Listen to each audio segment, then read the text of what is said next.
We can do it, take your time, do it right. We could do it, baby. Do it tonight. Mm-mm-mm-mm-mm. Mm-mm-mm-mm.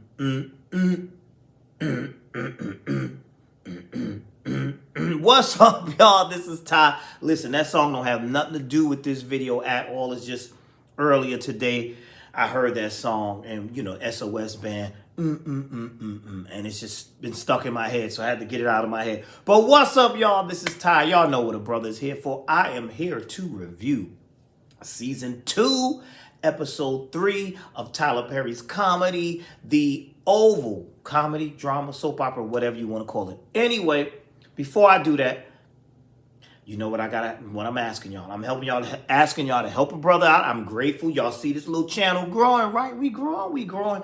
Come on, help it keep growing. Tell your friends, come on. You see that like button over here somewhere and that subscribe button, wherever it is, hit the subscribe button, hit the like button, or hit the dislike if you want. As long as you engage, that's what we need, engagement. And make sure you leave some comments. I love comments. Please do that. Now that I got that out of the way, let me give a shout out to some of you who have been hitting the like button and subscribing and leaving comments. So shout outs to R.C. Kroger, House of Sir James. I love that. House of Sir James. That's so dope. June BLC, Randall Brown, Elisa M, Jennifer Calhoun, Cornelius Brackens, Tia Divine, Penny Umbusu, Wendy M, Ingrid France, Kay Cash, A. Henderson, Angelica the Brat, Motown Investor, and Simply Be Yourself 100. Thank you all so much for your comments. I do appreciate it. And thank you for subscribing, all the new subscribers. If I forgot anybody, I do apologize. A brother be forgetting sometimes, but I'll get you the next time, I promise. Let me know if I forgot to shout you out. Let me know. All right, so let's get right down to this episode, which was titled Wicked Things. So the first lady walked up in Jason's room, smelled that bad odor. I have a question. How long has Jean been under the bed? And how long does it take before the body starts stinking? I thought it took a while, but clearly she's got this bad odor coming out of there, and it ain't no dirty clothes smell. It's Jean under the bed. Poor Jean. So she goes in there, she sees that, and she does the, she's got that panic thing going. And as she's doing that, earlier she had called for some assistance for a maid to come clean this room. Now when she realizes that old girl is up under that bed, she's like, nah, maid. She tells the new maid, no, you go. She was being rude as hell to that maid too. She's like, no, I don't need that in second thought. So the maid mentions, oh yeah, Miss Laura got sick earlier and, she had a heart attack. So she said, how's she doing? And the maid said something stupid. And First Lady got snippy with it. Was like, what do you think I'm talking about? And I'm like, you didn't have to be rude like that. You're the one whose son has a body under this bed. You need to be nice to people, But she tells the maid, listen, don't let nobody else come up in this room. Then she runs and gets the president. She's telling him, come with me. Now, this is the nicest I've seen her be to the president. This is the nicest I've seen them be to each other, actually. So she tells the president, come on, let's come in this room. Go look under that bed. Look under the bed. He's like, what are you talking? It just smells like dirty. Oh, he's a kid. He's a teenager. I'm the president. Look under that bed. He looks under the bed. He's like, whoa. He does what the hell is that under there? Who is that? That's Jean, our maid. So she's telling him, this is the part that got me. She told him he's graduated. Talking about Jason, their son. He's graduated. So y'all knew he was cuckoo for Cocoa Puffs. Now he done graduated to a crazy murderer. So y'all let this fester. Y'all knew there was something wrong with this boy. See, this is what I don't like. We gotta stop. See, now we gotta stop ignoring people with mental problems. We're gonna take it into real, because I'm getting off track just a little bit. This can be related to real life. When there's some crazy folks up out here and y'all just want to all leave them alone and just give them some Alka-Seltzer and a Robitussin, it's going to be all right. Don't just pray for them. No. You can't sweep it under the rug. Go get that checkup from the neck up. Get the checkup. That's all I'm saying. So the first lady and the president messed up because they let Jason get worse. So Jason, nuts. So basically, Jason does that. Basically, she tells him that. So she said, we have to get rid of this body. You got to get rid of this body. And I'm going to tell my mother, and then she could kind of clean and spin this up. So the president's like, you going to tell your mother? So I thought all of that was a little crazy. What else happened? Well, let's stick with them. So let's go into Sam lets them know, because she was saying that she was going to tell her mother about the situation. Sam lets them know he has some unfortunate news that the plane had to land in Texas, and that unfortunately your mother had a heart attack. And he says something like, I'm sorry to inform you, she's deceased. She's dead. Sam, that was stupid to say.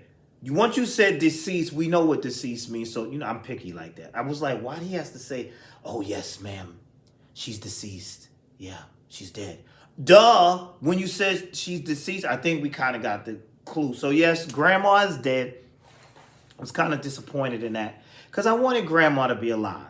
But they're claiming that here's this whole thing they're saying. So with this whole situation, turns out, this is what Sam's intel that he got from it.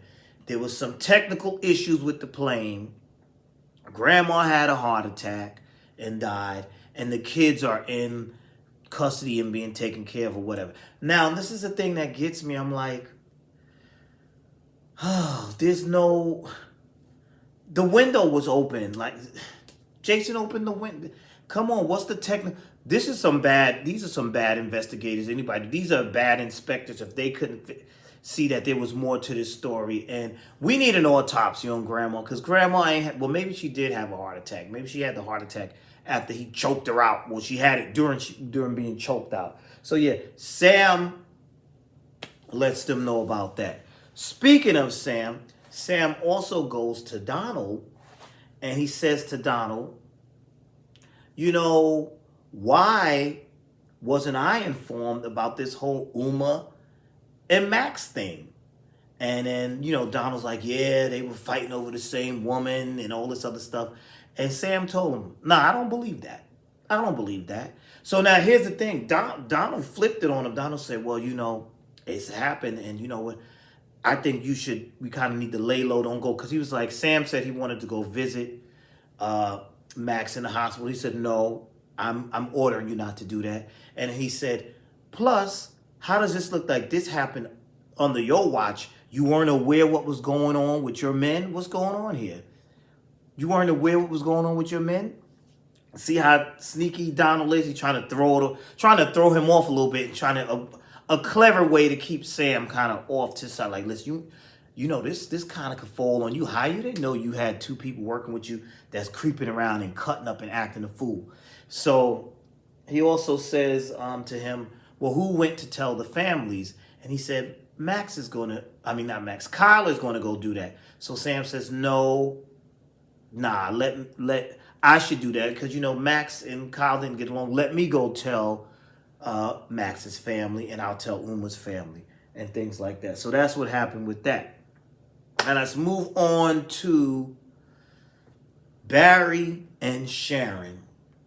Sharon has apparently went and got the bail money and has bailed Barry out of jail. Because, first of all, I have to agree with House of Sir James when he said, let's just end this plot, this storyline. Can we conclude this? Because this is getting annoying and stupid. So, as we know, Barry, in a few episodes back, took Ruth to the precinct so he could turn her in, saying that she has his daughter and he's the legal guardian of his child. And while he was there, the officer said, oh, hold up, Barry, you're kidnapping. So he takes Barry and arrests Barry. And Ruth has the nerve to press charges on him. So then Barry calls Sharon, and Sharon gets Barry out of jail. She bails him out with that money that had, y'all remember that box of money, and then there was a knife in there. So they're riding. I'm sick of this plot because, listen, Can we get his child back? Give him his child back. Let Ruth go back over there with the Ragadushi. You know what? Maybe this plays out on the spinoff Ruthless, but I don't watch that. But this is dragging on. I'm getting sick of this plot too. So House of Sir James, I agree with you. This is dragging on too long. Now I'm getting sick. Give him the kid. Give Barry the kid. Let her join the Ragadushi. Whatever. Give Barry the kid. Just end that plot. The plot is just getting annoying. So while they're in the car, Barry's telling her how unfair things are, which it was stupid how he got arrested, but he's saying how unfair things are, yada, yada, yada. And then he said, well, thank you for bailing me out. And she says, about that, where do you get that money from? So they're both asking each other, where did they get that money from? And that is a good question. Whose money is this? And he said, stop playing with me. I thought it was your money. She said, no, you stop playing with me. I thought it was your money.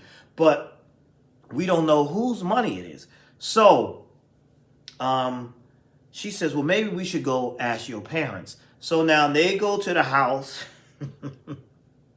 Richard is up with his wounded self. He's up ironing. He's ironing all bitter and angry because he's still mad at his wife because, his wife cheated on him back in the day, had a baby. It was foul what she did. Had a baby, gave the baby to her crackhead sister to pretend it was her baby, and had him all these years thinking that that boy was her nephew when it was actually her son. Now she won't tell Richard who the daddy is, and Richard thinks it's his own brother or whatever.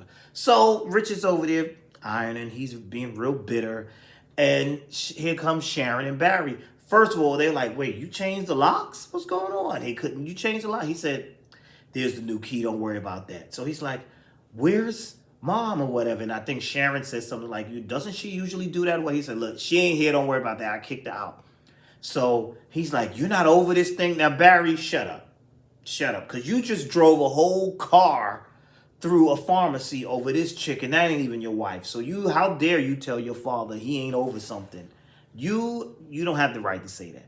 So anyway, they're having this conversation, and Richard tells him, listen, I'm going to apologize to you right now because you're going to see a side of me you ain't saw before, because I'm going to treat your mother real dirty, basically. I'm going to treat her like the hoe she is. That's how I read that. That's what he said. He ain't said it that way, but that's how I interpreted it.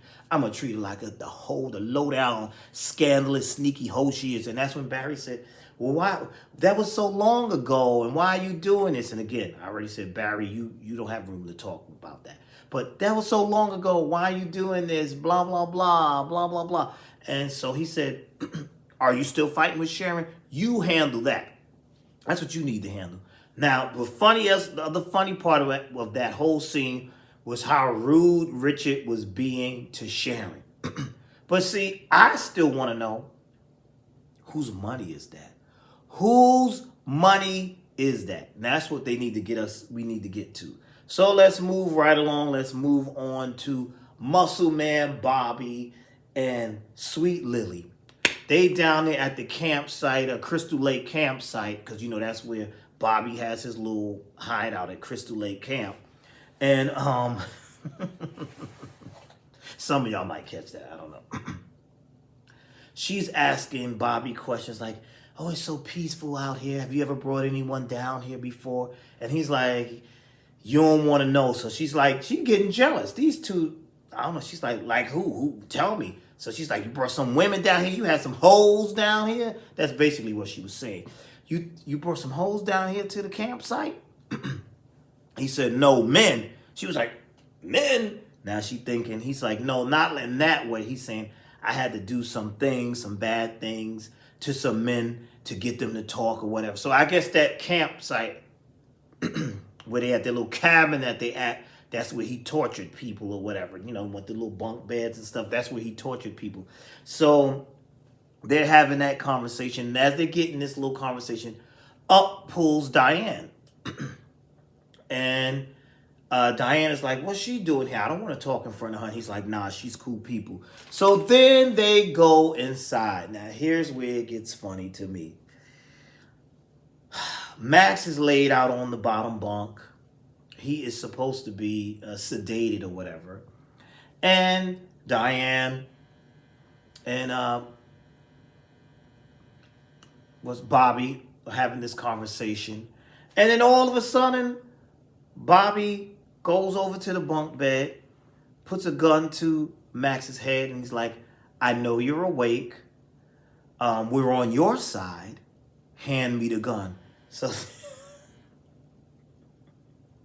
so then Max is like, and hands him the gun. Okay, I got questions.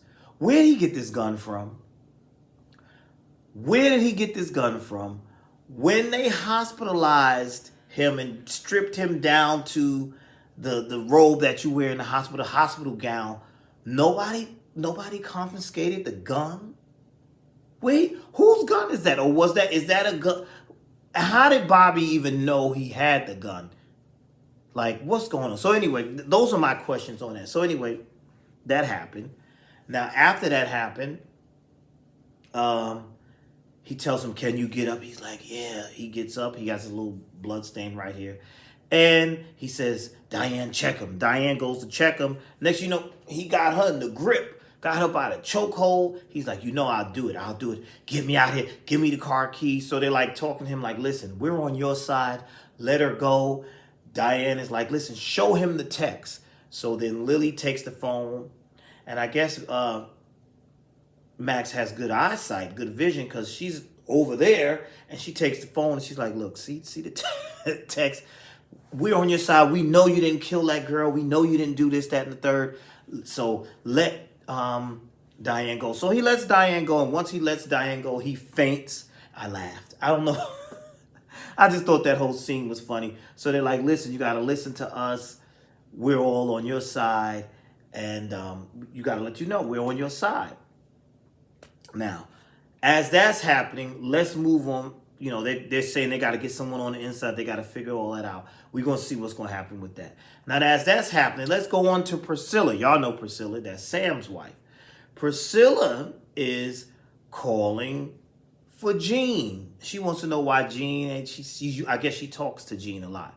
Gene ain't answering the phone. What's going on? Gene. So she decides to call Alonzo at the White House, and he's in the communications department, wherever, and he's all scary. He doesn't want to say much, but she's asking him. She's like, listen, did Gene check out? Did she clock out? He nervously tells her, listen, okay, I looked on the cameras. Look, she never clocked out, but I do see that she went into the presidential residence area, and there's no cameras up there, but we don't see her coming down. So now Priscilla knows, Gene is missing. She knows that. She knows a little bit about that. Then we have Donald and Kyle. Kyle comes over, tells Donald, listen, she took him. She got him. Talking about Diane. What are we going to do about this? He's like, we got to kill her. He's being all ruthless. Then they have this little, because they lovers. And so Kyle is like, well, sweetie pie or whatever, honey lover, whatever he called him. He says, listen, now that your wife is gone, can I get my key back? Donald was like, you want that key? Oh, you want that key? You know what you got to do. And so Kyle took care of some business to get that key. He went downtown. That's the place to Donald's heart. Okay, so he got the key. So that's that situation. Then they took us somewhere very interesting with this tonight. They took us to, what's his name? Alan and Ellie. And when Ellie comes home, Alan is in his underwear dancing. He feeling good, baby. He think he gonna have a good time the way Donald and Kyle are having a good time. So he's in his underwear, baby. Come on, get it.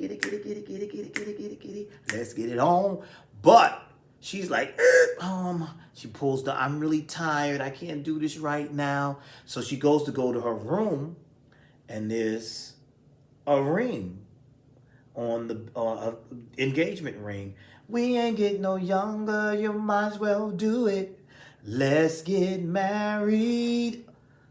Alan wants to marry her, but she says, I'm not ready. So now he flips out. He's like, what you mean you not ready? What? You ain't ready? He done turned into Ike Turner. He done roughed her up in the kitchen. Is it him? Is it because of him? Is it because of him? Let me know. Are you effing him? Talking about the president. And he gets really rough with Ellie. So now we learn Ellie's in an abusive relationship. She says, see, you in these mood swings because he roughed her up. So I said, that's a little interesting. Now we're going to go on back to the first lady and the president. Like I said, this entire episode, they seem to be very much into each other. Not into each other. Very much nice to each other, which we don't really see them being that nice to each other. So he's kind of trying to tell her, oh, I feel sorry, whatever. She's like, sorry about her whole mother. She was like, I'm glad the bitch is dead. I hated her. I'm glad she's dead. And I hope my father be dead next. But then she says to him, why do you have all these women? He's like, why not? So then they start bickering just a little bit. But now they're still in this room. They're trying to figure out how to get Jean from under the bed and put her in this put her in this chest, this trunk. So they pull the trunk, the chest out, and they want to put her in there. And as she opens this, why is there a sword in there? And she goes, this mother, boop, boop, boop, boop. You know what she's talking about. That's the same sword that beheaded the president's side piece. Remember the president's side piece was beheaded. So little Jason is a psycho. Jason got 3 bodies. He done killed the side piece. He's killed poor little Jean. And he strangled grandma. He got 3 bodies. 3 bodies. Wow. Yeah, he did this. We know this is crazy. 3 bodies. 3 bodies. So the boy's a psycho. So, yeah. So that's pretty much it for this episode. Tell me your thoughts. I don't know. This episode was all right for me, but I like it when they go crazy and nuts. I like over the top foolishness so I can laugh real hard. And none of that really happened too much tonight, but okay, it was all right. But tell me your thoughts. How did you feel about this episode? What do you think is going to happen next? What are they going to do with Jean's body? And what I really want to know, what are they going to do with Jean's body?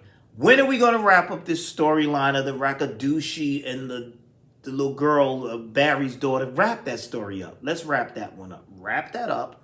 We need that wrapped up. But I want to know whose money that is in the house with Barry and Sharon and all of them. I want to know whose money that is too. So I guess we'll have to wait until next week to see what's going on. So that's all I have for now. Thank you for watching. Check out my other videos. I have music on it. I have review other shows, and I have fitness journey, and I'll be doing some more stuff. But that's it for now. Thank you for watching. I will see you all in the next video. And don't forget to like, comment, and subscribe. You all be blessed.